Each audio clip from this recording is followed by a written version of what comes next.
Yes, you're being anti-Semitic. But no, it's never too late to change. All too often we hear the claims that Jews are sounding false alarms about the rise of anti-Semitism, and that what we are witnessing is merely valid criticism of the Israeli government. We strongly disagree. Not only is there a glaring double standard in the scrutiny Israel is facing compared to other nations, but the language being used and the actions taken against Jews and Israelis in the diaspora demonstrate the exact opposite. Criticism of government is legitimate. Dehumanization, collective blame, intimidation, and violence against Jews are not. Let's take a closer look at different anti-Semitic methods and acts that are used. Protests and rallies. We have seen a large turnout for rallies against Israel, but often there are signs that glorify Hamas and their actions on October 7, used in the context of criticizing and resisting the state of Israel. Is this valid criticism? Defending a massacre that murdered over 1,200 people, mostly civilians, including babies and the elderly? A massacre for which we have evidence of mass sexual violence? Ask yourself, what other nationality would this logic ever be applied to?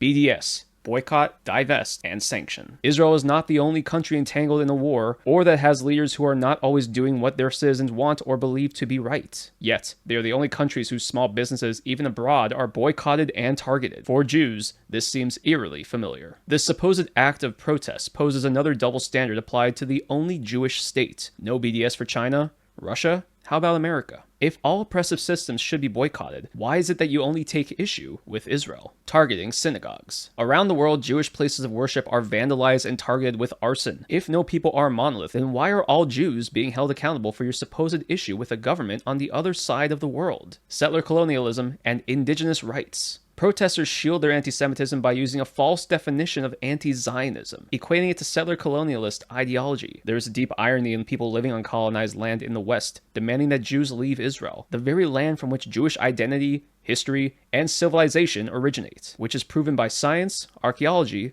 and history. If these statements, actions, or standards are to be considered unacceptable toward any other ethnic group or nationality, then the point speaks for itself. No one would openly justify the massacre of Americans, Syrians, or Venezuelans because of the actions of their governments or leaders. Yet when it comes to Jews and Israelis, collective blame is repeatedly treated as acceptable. Criticism of governments is legitimate, but most Zionists are some of the loudest critics of the Israeli government. No one is calling them anti-Semitic. What crosses the line is demanding that Jews live in fear simply for existing, or remaining silent while that fear and violence are normalized. Anti-Jewish hatred has evolved by disguising itself as moral righteousness or necessity. Propaganda and dehumanization have never begun with openly declared evil. They begin by convincing ordinary people that hostility towards Jews is justified, progressive, or deserved. History has judged those moments harshly every single time. It is never too late to do better.